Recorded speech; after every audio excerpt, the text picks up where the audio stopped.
Yesterday when we left off, we were talking about Niels Bohr, and he came up with this idea that electrons were circulating the nucleus and essentially look like planets. But what we discovered was it worked for the hydrogen atom, but none of the other atoms it worked out. None of the other atoms it worked out. So what happened was a few years later, now all these chemists, including this guy, de Broglie, were trying to figure out where are these electrons? Where are they in the atom? And de Broglie had a pretty kind of insightful idea. He said, well, if Einstein says that waves can be both particles, light can be both particles and waves, why can't an electron be both a particle and a wave as well? Okay? Why not? And so he suggested that electrons could be considered waves confined to a space around the nucleus. So he set off and did a bunch of calculations and actually put those in what's called his doctoral thesis. This is actually his doctoral thesis, Wave Properties of Matter. So he's kind of saying it right there. He's letting people know, hey, matter can be a wave. New idea. This is in 1923. Keep in mind when you do your doctoral thesis, it's usually your first sort of work that you present to the community. And he presents this to the community as his doctoral thesis. And the idea is that if they like it, they make you a PhD. They give you a PhD. Well, they liked his work, but that doesn't necessarily mean they believe it. Okay? You know, right at that point, it was somewhat of a hypothesis. Why? Because they had lots of mathematical calculations, but there was no experimental data to back this up. People said, hey, you want to prove this? We need to see evidence that electrons act like waves, not like a particle. And by a particle, I mean if I have an electron ray gun and I shoot it someplace, it should like shoot through paper or make a mark on the wall, a straight mark. A wave would make something different. It would look different, okay? So that was the idea, okay? So this was in 1923, okay? So this is another really big concept to get across. Today we spent 4 or 5 times, you guys, Einstein said light was a wave and a particle, and now de Broglie said matter is both a wave and a particle, okay? So you're starting to see this matter and light are kind of getting thrown into the same bin a little bit. Okay? Now what happened is, right after he published this, de Broglie published his hypothesis, all sorts of data came forth that suggested he was correct. Believe it or not, the most impressive data was from these two gentlemen. They were scientists, Davison and Germer. They worked for something called Bell Labs in America. They're Americans. Does anyone know what Bell Labs did back in the 1920s and 30s? Make bells. Nope. Bell Labs. Do you ever parents talk about the olden days when there was no Sprint, no AT&T? There was one company only that did telephone. That's why long distance phone calls are expensive. People would call it Ma Bell. Bell Labs was the only producer of. They were the ones that put up all the light pole, all the telephone poles in America. These guys worked for the telephone company. They were scientists. Why the heck would you have scientists working for a telephone company in the 1920s and 30s? Well, someone's got to make these telephone calls work, right? They actually do peer research. You think at the cell phone company they have people doing research on how to get those waves to you better? Where do you think 4G came from? Just happened? People like you someday will be doing that. You'll be doing that kind of work to make communications faster. That's what these guys were doing, and it makes sense that they were like messing around with light waves, messing around with electrons, because that's how these things travel. But what they were able to show is that they actually for the first time showed that electrons can diffract, which is something that normally light does. And we'll look at a diffraction pattern, and there's a picture I'll show you in the next page that just kind of sews it up that electrons do act like a wave, like light a little bit. Another research demonstrated interference with electrons and other property of waves. So today we're going to hear from somebody named Dr. Quantum, and he's going to talk about interference patterns in waves. You guys see this. If you take 2 rocks and throw them into a pond at the same time, you'll actually see some of the waves get bigger and some of them cancel each other out. They were able to show that electrons can do the same thing. What happened, though, is when these guys sort of published their research, much of their data actually matched his calculated electron wavelengths. So basically, shortly after de Broglie published his wave matter theory, he ended up winning a Nobel Prize. He was like under the age of 30 when this happened in 1929, talking about, what's the word, getting to the mountaintop early. There's no place for him to go but down after that. Once you win a Nobel Prize, I mean, what are you going to do? Win another one, win another one, win another one? Hard to do. So he kind of shined early on in his life. Okay? Now, here's an actual picture of their data. And so what they have is a piece of aluminum foil, and they can actually record the waves on the foil. They can record the particles hitting the foil. So it's a special kind of aluminum foil. This is what an X-ray looks like. So if you remember X-rays, we all know there are waves. No one contends that X-rays are particles, but they're a kind of wave. And apparently, when you throw the wave, it makes this diffraction pattern. It kind of looks like a wave pattern kind of emanating out. Okay, so the X-ray. So this is what a typical, any type of electromagnetic source would do. Now, if an electron was just a particle, and you shot a particle like a bullet at the aluminum foil, you would conjecture that it would just burn a hole through the middle where you're aiming it. Well, this is where they were aiming the electron beam. And actually, you do see that, right? You kind of see where lots of electrons obviously hit this. But look what else. It actually also produced a wave pattern. Okay? And so this is actual evidence they have of an electron actually acting as both a particle and a wave at the same time. This was huge. This was huge. Because now we had evidence that, hey, this is the case. An electron is not just a little ball of matter. It's more. Okay? And so this was sort of talked about. Okay, electrons are waves and they're particles. That's great. How in the heck are we supposed to now figure out where these are in the atom? Because we kind of like Niels Bohr. I mean, it kind of worked, and they went and rotated around the nucleus. We were all happy. We could kind of do some calculations, but then it didn't work for anything else. And now you're telling me, well, the electron can be a particle, and then at other times it can be a wave. How the heck are we supposed to monitor where these suckers are? What the heck? Because waves act a lot differently from particles. I shoot a particle, I can tell you where its trajectory is. I shoot a wave, it's not so clear. Okay? So this was an issue, and they're like, all the chemists were telling the physicists, we need to know where these electrons are. You need to produce a model that explains this big thing over here on the wall. None of your models explain why fluorine reacts in a 1-to-1 ratio to sodium. I can take fluorine and sodium, and I always get NaF. None of your models explain this. So here we go. So go ahead and write that down. This is a very brilliant guy. Werner, that's how you should say it. Werner Heisenberg. And it's known as the Heisenberg uncertainty principle. And he said, hey, you stupid chemists, I know about this new kind of physics. And the truth of it is you can't know where the electron is. It's impossible. It's not like a ball in the air. Oh, there's the ball. There's it going. He said, hey, we all know that in classic, what's called Newtonian physics, after Sir Isaac Newton who developed it, that if I throw a ball, I see it in the air, I can see its position, and I can tell you where it's going by its momentum and its velocity.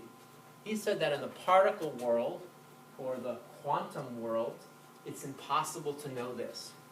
He said, if you give me the position of electron, I will not be able to tell you which way it's going. If you tell me which way, if you completely 100% tell me which way it's moving, I can never tell you where it's at. This leads to kind of a weirdness. It sort of means it's either there or it's not. And if it's someplace in between, we kind of know the position and kind of know the momentum, it means we really don't know where it is.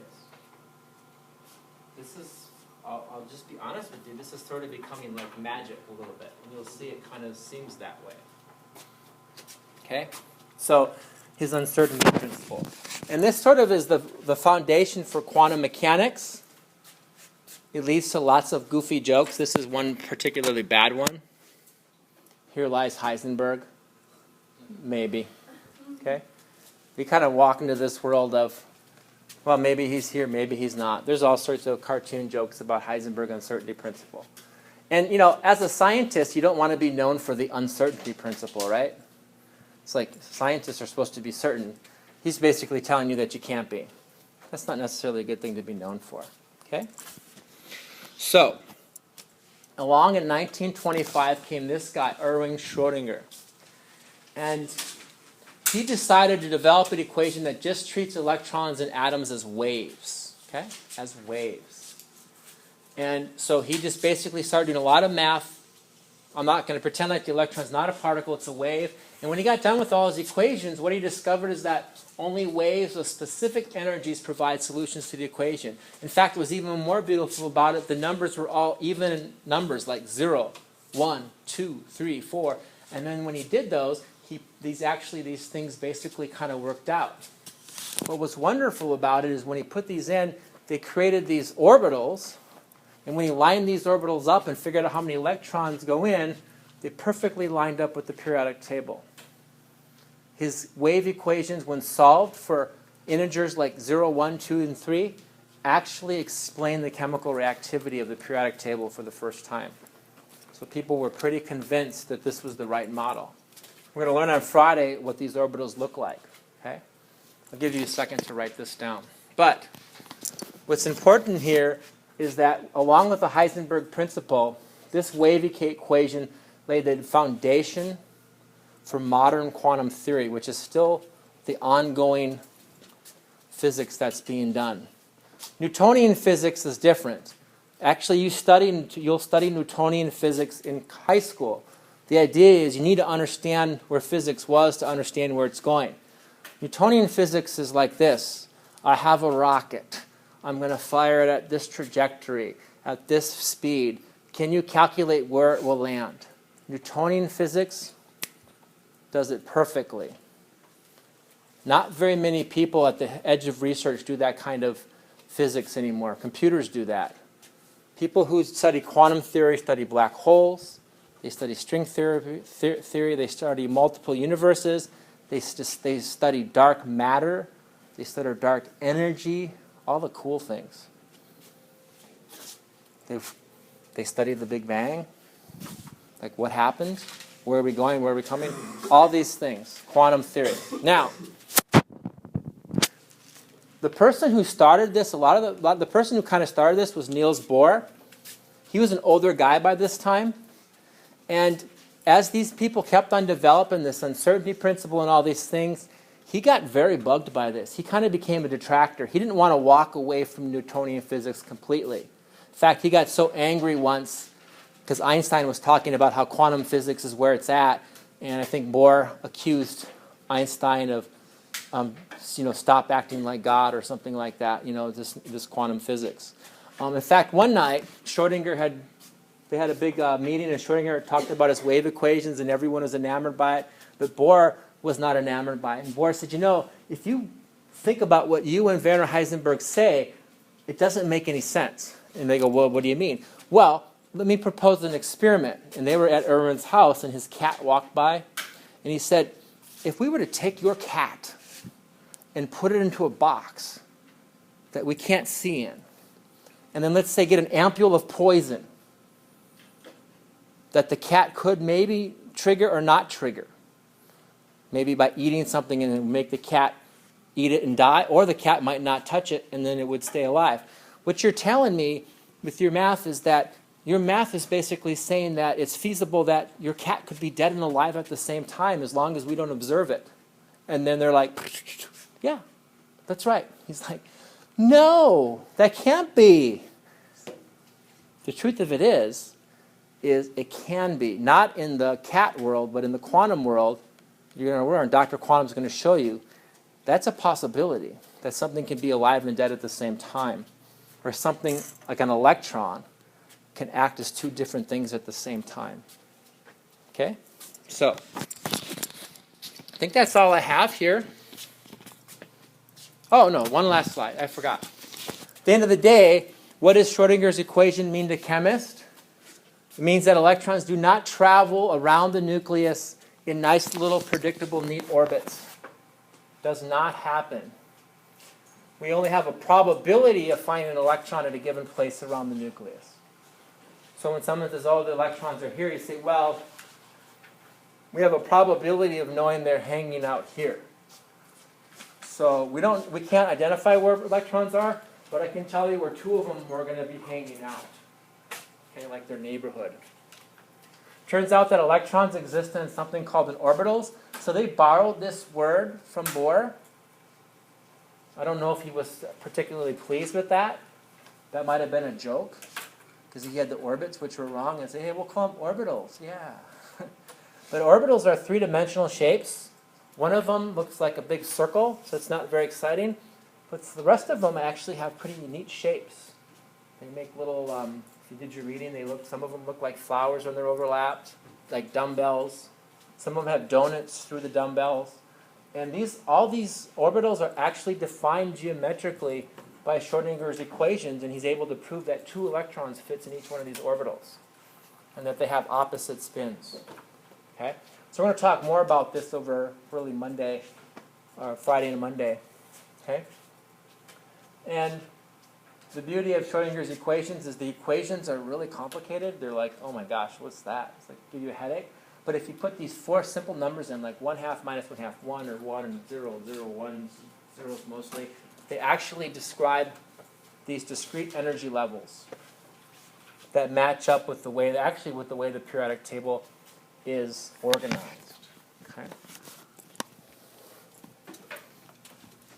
And really, what made possible that why people eventually ended up believing Schrödinger's equation is this right here. I'll write it down. His equations explained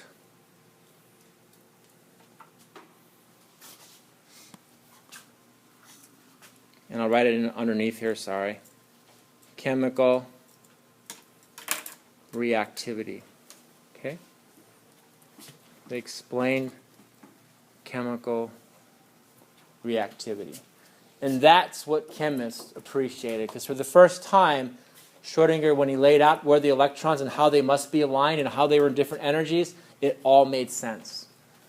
That's where, if you guys might remember from middle school, you might remember the rule of 8. You guys remember that from middle school? 8 electrons? That literally comes out of Schrödinger's equations. It literally comes out of his equations. That 8 electrons in the second or third energy level are stable. Okay? So, we've got, how much time do we got left? Oh my gosh, tons of time. Do you guys want to see some Chem Kitty jokes? Yeah. Since we were talking about Schrödinger's cat, let's do that. Then we still have to see Dr. Quantum.